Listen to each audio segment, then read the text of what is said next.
A very warm welcome to StudyIQ. I'm Prashant Mauni. The date today is 25th September 2017 and the day is Monday. I'm sure you all have enjoyed your a small break of Sunday, and I'm sure that you all have enough energy that will take you through the whole week. We have to carry some energy with us because I understand that from morning to evening you are preparing for civil services, and it takes lots of your energy. But remember, good food, good sleep, and good amount of hard work. These are the three important things that you should do on regular basis, and there is nothing sort of like a day off or anything, because if you enjoy something, then it is fun every day. Now, before moving ahead, dear friends, let me introduce all of you to our Navratri offer, and that is basically pertaining to our pen drive and tablet courses. Now, we have different pen drive and tablet courses for SSC, Bank, UPSC, and other government exams as well. The good thing about them is that they are designed by some of the best faculties of our country, so the quality that you are going to get from our pen drive courses is going to be top of the range. If you have any further question or queries regarding pen drive courses, about its prices, about things that you get in it, etc., then you can feel free to give us a call on this number, and you can also use the chat support that is available on our studyiq.com website as well. Now remember that 29th September is not far, and 30% discount of this Navratri offer is available only till this date. So hurry up, do this process as soon as possible. Now today we are going to talk about many important items, so I will be a bit quick, but the thing is that we will not compromise with quality, because we are committed with quality, isn't it? And we know that it is the understanding that matters a lot rather than the range of information. Right, so Ministry of External Affairs. Now Ministry of External Affairs has issued an advisory for Indian nationals traveling to Bali. Any guess where Bali is? Bali is a small island in Indonesia. Now the thing that is happening at present, and now as I'm speaking with you right now, as per the latest news, since last 6 to 7 hours, there is a sort of continuous earthquake is going on, right? So this is very serious thing that is going on in this part of the world. Now it is feared that volcano will erupt, and now this Bali, the small island of Bali, for nearly 50 years it was a bit quiet, but now the tremors are rattling this region again. Now let me take you through Bali. Let's locate where this Indonesia is. Now remember, friends, you know it very well because we are in touch with each other for quite a long time now, so you know basically about the style of or you can say the way we should prepare for civil services. Now Indonesia, this is your Bali. Let me tell you, this is your Bali, right? And you can see here Bali Sea. Now let's quickly glance, or let's see what are other important items in this thing. You can see here is Indonesia. Sorry, beg your pardon, this is Indonesia, and here you have Indian Ocean. Here you find another countries like Singapore is here, you have Malaysia, you have Thailand here, Vietnam, Cambodia. We have talked about Cambodia a couple of days ago. Philippines is here, you have Brunei, Malaysia, right? Basically, I'm sure many of you have identified that I'm talking about the names that I have took so far are pertaining to ASEAN, isn't it? The other thing is that you can see here Strait of Malacca. Now as you can see, here is Thailand, and just on the northern side of Thailand you have Myanmar. So Indian Ocean is not far from here, isn't it? So if you want to send anything to Japan, then you have to take this Strait of Malacca. Important, very important strait, right? One of the most busiest strait in the world, so keep this thing in mind as well. As you can observe, 0° latitude, that is equator, is passing through Indonesia. That means this area is tropical area, so you will find sunshine, cloudy weather every day, you will have rain, etc., this sort of things. And apart from that, archipelago, world's biggest archipelago, some more than 17,000, right? Let me repeat again, 17,000 islands. When they come together, then you find a country, then you have a country called Indonesia. So Indonesia is the biggest archipelago of the world. There are other important, Sunda Strait is here, South China Sea, one of the most at present a hot topic in Asia, South China Sea. Then you have other Celebes Sea, and Bali Sea is here, you have Java Sea. So these are the other things, you can identify them. I'm sure you are going to spend some 10-15 minutes after this picture, isn't it? Moving on to another item, let me take you to some important things. Now, I'm not going to take you through capitals and all these things, right? So you can do it. So let me tell you something that I should talk with you. Now, basically in our whole planet, you can divide it into three major parts, right? One is lithosphere, that is pertaining to the land. Second one is hydrosphere, pertaining to or relating with water in all forms. And then the third one is atmosphere, that is basically air, right? All sorts of air. Now, when we talk about lithosphere, then there are two divisions. One is the continent part on which we are living, and the other one is ocean floor. Of course, the Titanic is somewhere in the ocean floor. That means there is a floor of land as well and underneath the sea. Isn't it a very common thing to know? Now, this is basically, it is a sort of you might have seen this sort of things. There is a sort of game. I cannot remember the name of that thing. I think it is called Ludo or something. Not Ludo.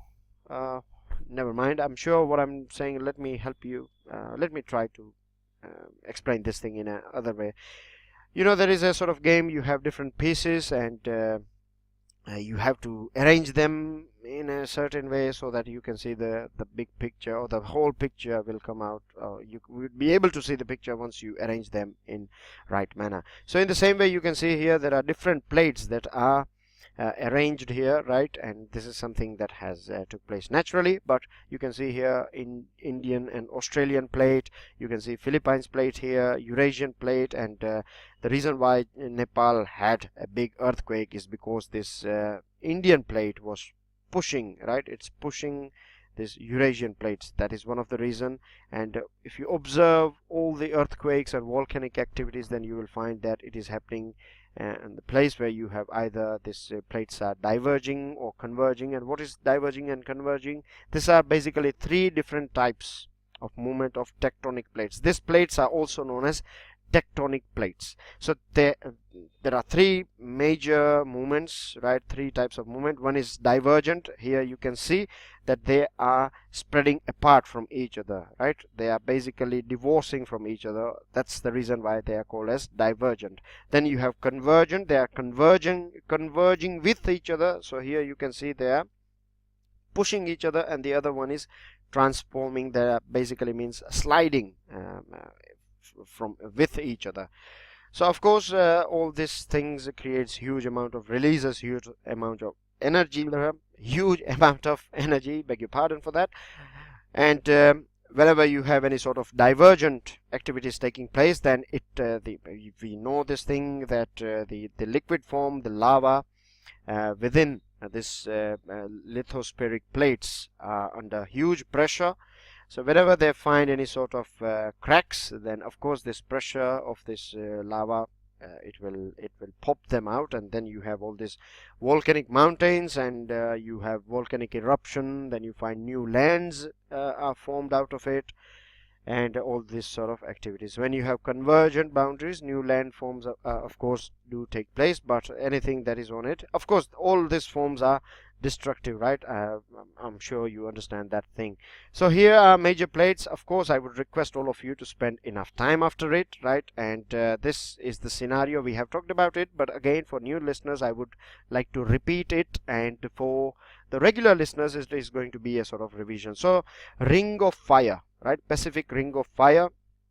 This is the whole ring of fire, and you can see, if you observe this picture, then you will find that, see here, right, this whole area. Recently we had a big earthquake in Mexico, isn't it? And many people have passed away in Mexico. So you can understand the reason, because it is on a ring of fire. So it goes on all the way to Northern America, and then you come here and you see that it is covering Indonesia as well. So here you can see this ring of fire, and this is your Indonesia. So it is of course in a sort of danger zone, and it is believed that 85% of earthquakes around the world, right, takes place in this ring of fire. And that's the reason why you have frequent earthquakes in Japan, and tsunamis, and all sorts of tsunami that took place in 2004. You can locate here, see, this is the thing. It was this region where we had tsunami, and then it affected all these parts. We had this Sri Lanka, India, Andaman Nicobar, and this Thailand and other parts were affected by 2004 tsunami. So now you can understand the reason of this thing, why this is taking place. And of course it is very important, without saying.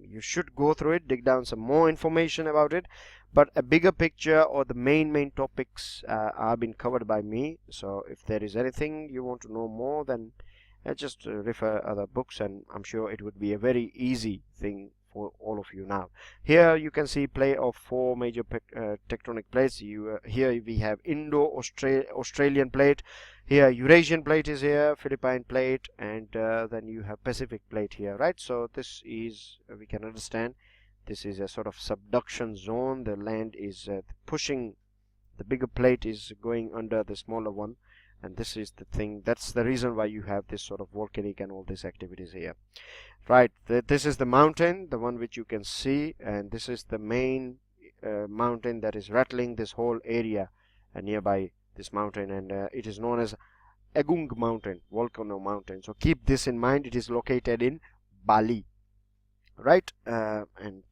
other thing is that 70 kilometer northeast of this tourist favorite Kuta is one of it has, say for example, 120 active volcanoes in Indonesia. So this is a danger zone, and from this thing, what the Ministry of External Affairs is doing, you can understand. Many of you would join Indian Foreign Services, so I would like to say that, see, apart from issuing passports and providing visa and fighting for Kulbhushan Jadhav and other son of our soils, you have to deal with diplomacy, you have to deal with this sort of situations as well. If any Indian people or Indian citizens are in danger or anything, then it is a responsibility of IFS services to ensure that their health and safety is maintained. So here you can see that's the thing that is done by the Consulate General of India in Bali. Apart from that, the next important item is about President. It is coming from President's Secretariat, and this is about Rajiv Maharishi. I'm sure many of you know him, and for those people who don't know him, let me give you a brief profile or brief background about him. He was an IAS officer, Indian Administrative Officer. Till now he used to look after the Home Ministry. Home Ministry is a very powerful ministry, as we all know, and he was the main person, right? He was the main official. He was the Secretary of Home Ministry, so he was the main boss of highest bureaucrat in Home Ministry was Rajiv Maharishi. After retiring from that thing, now he is sworn in as Controller and Auditor General of India. That is today. The ceremony took place at Rashtrapati Bhavan. That means he took and subscribed to the oath of office before President. It is the President who appoints CAG, Controller and Auditor General. The other thing that I would like to highlight here is that his tenure will last till 2020. So now I will leave this small calculation for you guys to sort out, like you can figure out how many years or months he will work, or the CAG is appointed for how many years, right? That's a small maths that you have to do. Now let's see what Constitution is talking about this CAG office. It is this CAG, we find it in Article 148 of Constitution of India. He or she, when I say he, I mean to say that CAG is the head of the Indian Audit and Accounts Department. And one of the main thing that I would like to highlight here is that CAG is a sort of constitutional body, right? And all the constitutional bodies like UPSC, CAG, they do derive power from Election Commission. Yes, so they all derive power from Constitution. They are mentioned in Constitution. They were designed. They are there since the making of this Constitution, since the inception of this Constitution. So they have been given with many powers. And the reason why they have been bestowed with this many powers is that to ensure a sort of thing called check and balance. That means, say for example, if President is appointing CAG, right, and now we know that the main duty of CAG, or is the accountability, is to ensure the executives, right, that is the Council of Ministers, are dealing with all the financial administration is going as per the constitution. There is no sort of cheating or corruption or anything like this going on. So CAG will be the main body that will audit it, right? It will recheck all the books, and then it will come out with a report, and if there are any things that were creating corruption or losses or anything, then that will be reported in this CAG report, and then it will be tabled in the parliament. That means it will be tabled in front of the whole country. So keeping this transparency in the financial administration, it is one of the most important job of CAG. And imagine that if president, we know that president acts as per the advice of prime minister and council of ministers. So in this way, if council of ministers can remove, or prime minister can remove by telling president, if he can remove CAG, then you can see that there is no point of having this office, isn't it? But to ensure this financial administration, we have created this office. And in fact, Dr. Ambedkar has clearly said during that point of time, he said that CAG shall be the most important officer under Constitution of India, because he will keep a tab on financial administration.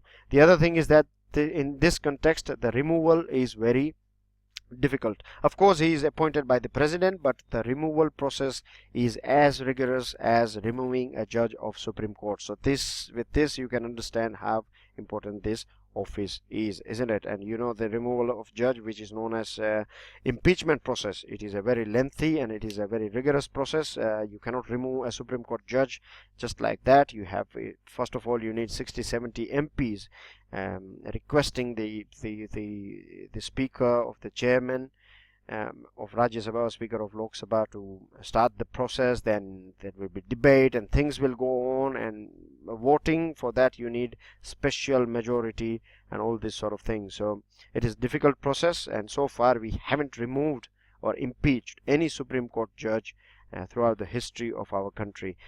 So this is the reason why the exit or the removal is kept as tough, right? So that's everything about it. Main things are covered here. Let's move on to other item, and this is about Vice President of India. He has said that media should avoid sensationalism. Now we know that this sort of sensational news that are catered by media, they say breaking news, and they come out with the thumbnails, and the things they use is all catchy, isn't it? And this is not right, because news should not be presented with views, right, when it comes to news channel. Because views basically means that, say for example, there are two political parties, A and B, and you have two media houses, 1 and 2. So if A is with 1, and if then of course you will find all the news that is published by 1 would be against B, isn't it? So the people who are following this channel, they won't, when I say this channel, I mean to say channel A, right? In terms of this example, the people who are following that channel, channel 1 or channel 2, whatever it is, they are not going to get a sort of impartial news, and this will impact democracy and the choice of people as well. So this sort of manipulation is not allowed, and it is not ethical as well. It is the duty of media to ensure that it is regulating itself. There is nothing that from outside you can do. It is a sort of self-regulation that media has to do, and we know that media plays a very important role. It is the fourth pillar. It is considered as the fourth pillar of our democracy. So it is important, and in this time of social media, when you have fake news, we also hear and read about paid news during times of elections. So it is important for the media to maintain its credibility. Prime Minister office, Prime Minister has saluted Pandit Deen Dayal Upadhyay on his birthday. On this day, he is going to launch very shortly.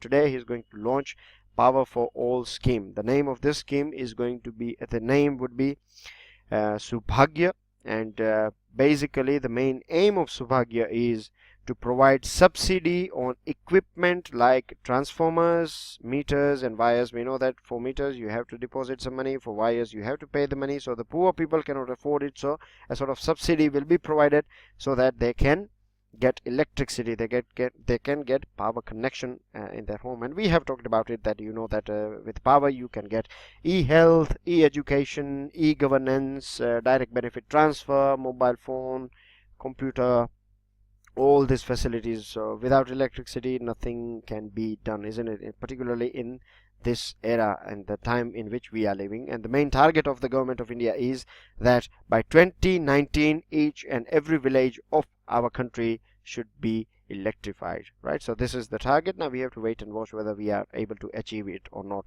Pakistani court is conducting a trial on Mumbai terror attack, and this is the main person who is the mastermind, and the case is going on against him. But we know that the things that go in Pakistan. But the Pakistani court has said that the Federal Investigation Agency should arrange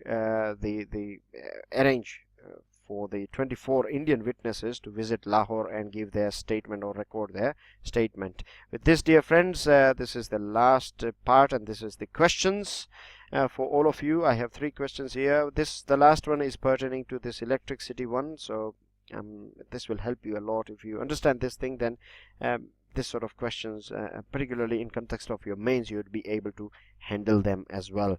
With this, do not forget to get your pen drive courses. Remember, 29th September is not far, and 30% is a really good sort of discount. If I would be you, then I would have ordered it today itself.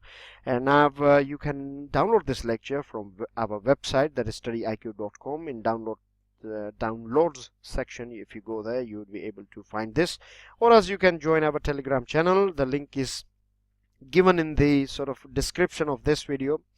And do not forget to subscribe, share, like, pass your valuable comment. With this, I, Prashant Mauni, would like to end this discussion here. I will see you all soon. Till then, enjoy your studies.